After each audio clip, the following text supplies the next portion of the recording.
year was 1989. A British musical band manager by the name of Nigel Martin-Smith embarked on a journey to create a male vocal singing group he intended to model after popular US boy band New Kids on the Block. He was soon introduced to young singer-songwriter Gary Barlow, who'd been performing in clubs since the age of 15. Impressed with Gary's writing abilities, Nigel decided to make him the focal point of the group. The following year, a campaign was launched in Manchester, as well as other surrounding cities, to find young men who could sing and dance. 18-year-old football hopeful, or soccer depending on which part of the world you're from, Mark Owen would be next to enter the picture, and together with Gary, started calling themselves the Cutest Rush. Eventually, the addition of 22-year-old DJ Howard Donald, 19-year-old painter and dancer Jason Orange, and a 16-year-old Robbie Williams would complete the fivesome, which initially went by the name Kick It. After yet another couple of name changes, the group's debut single, Do What You Like, dropped in the summer of 1991 from their debut album, Take That and Party. It, as well as the next two singles, didn't do very well on the charts.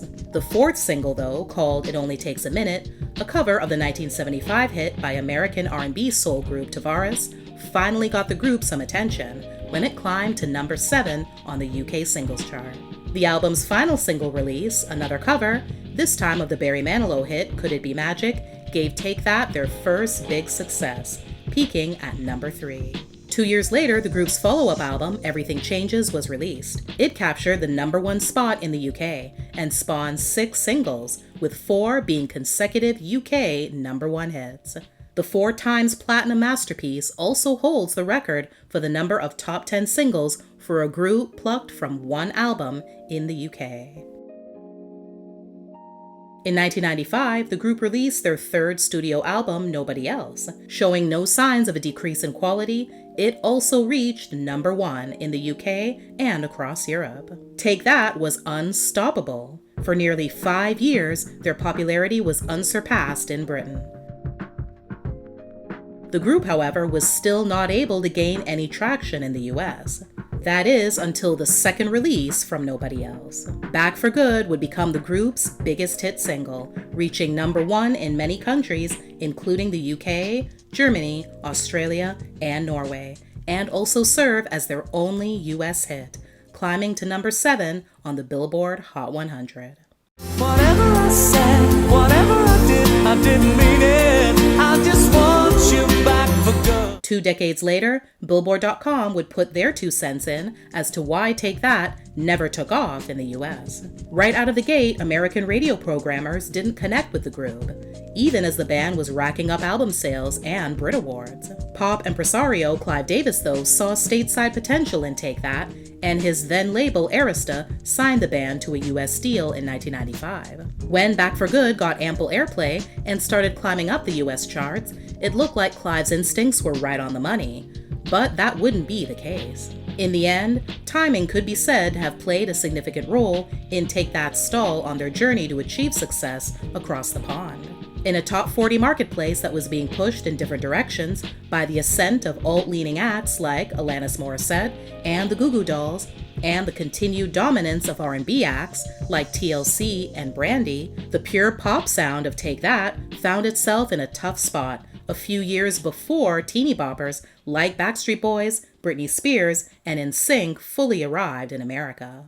Around this time, Robbie Williams' drug use had escalated to a near overdose the night before the group was scheduled to perform at the 1994 MTV Europe Music Awards. According to their 2005 documentary, For the Record, he was unhappy with his musical ideas not being taken seriously by Gary and their manager Nigel. Robbie's desire to explore hip-hop and rap conflicted with Take That's usual slow-tempo tracks.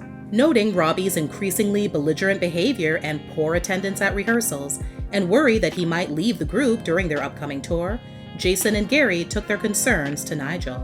In fact, Robbie had already told the guys that this tour would be his last.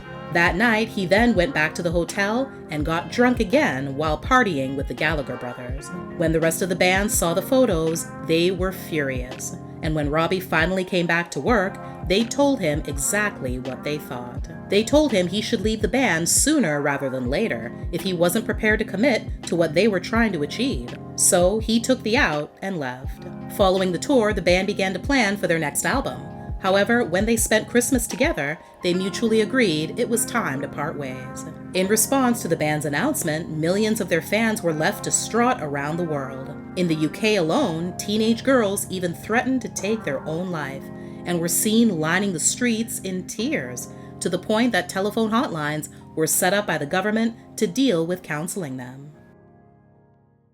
Over the next decade, Gary, Mark, and Robbie all released solo projects. In November 2005, the group got back together for the ITV documentary, Take That for the Record, in which they aired their views over their fame, success, the split, and what the post-Robbie Williams lineup had done since.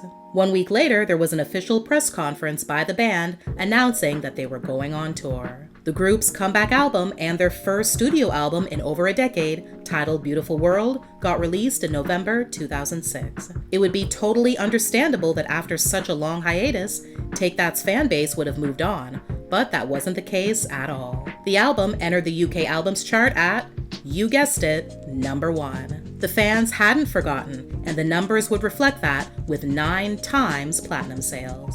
On the album, all 4 members of the band had the opportunity to sing lead vocals and contribute in the songwriting. The comeback single, Patience, hit number 1 in the UK in its second week of chart entry. Another number 1 album, Circus, followed 2 years later. In 2010, news broke of a single called Shame, which had been written by Gary and Robbie Williams, and would feature the vocals of both artists. This was the first time the pair had worked together since 1995. The single peaked at number 2 on the UK singles chart, while also achieving success throughout Europe, charting in over 19 countries. In July of that year, after working with the band on new material in Los Angeles, Robbie announced he was returning to Take That.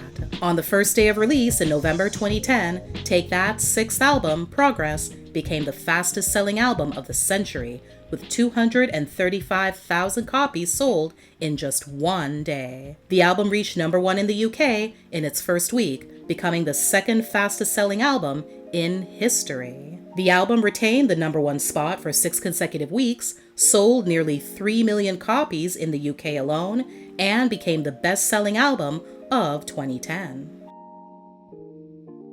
After the end of the Progress tour the following year, Mark started on a painful journey, writing what he called a self-help record. Back in 2005, after his 3rd solo album dropped, he did a stint in rehab for alcohol abuse, after confessing to cheating on his partner in a series of flings.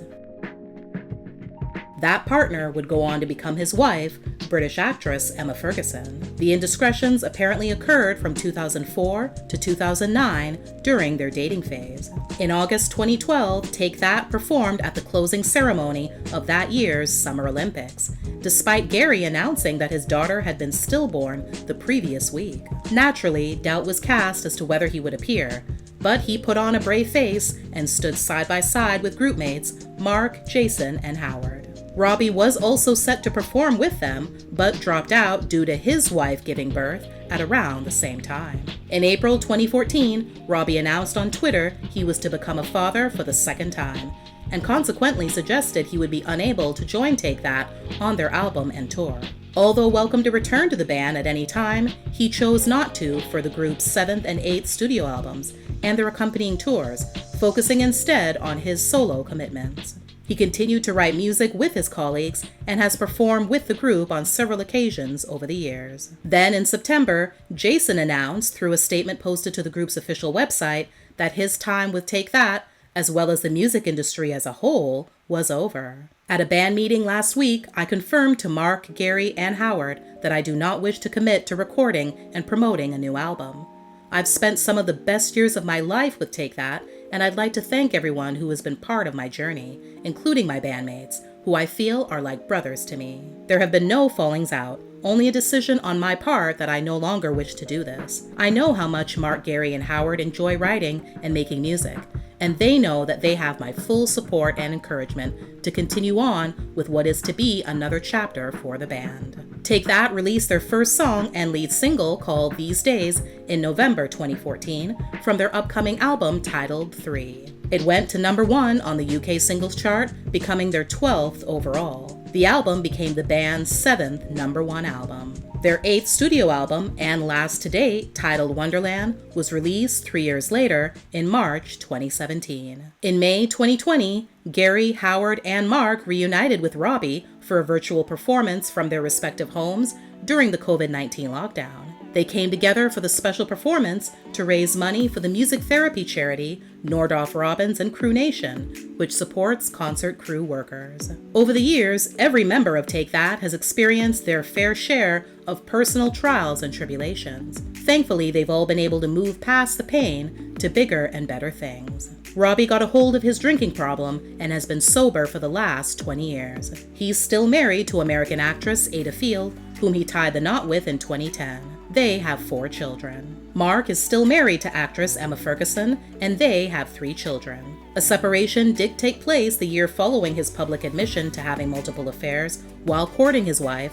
However, they did reconcile after he completed treatment and would go on to marry in November 2009. In 2021, they decided to permanently move to the US. As a reaction to his second solo album not doing well in 1999, Gary decided to quit singing altogether and began to gain a lot of weight. From there, binge eating became a serious problem that he would then try to hide from people by becoming bulimic. After several years of battling the eating disorder, he decided enough was enough and began his journey of healing. He's married to Dawn Andrews, one of Take That's dancers from their 1995 Nobody Else tour. They tied the knot in 2000 and have 3 children. Back in 2009, Howard admitted in an interview that he contemplated taking his own life when Take That broke up in the mid-90s. The decision angered him immensely since it wasn't his idea. He married illustrator Katie Halil in 2015.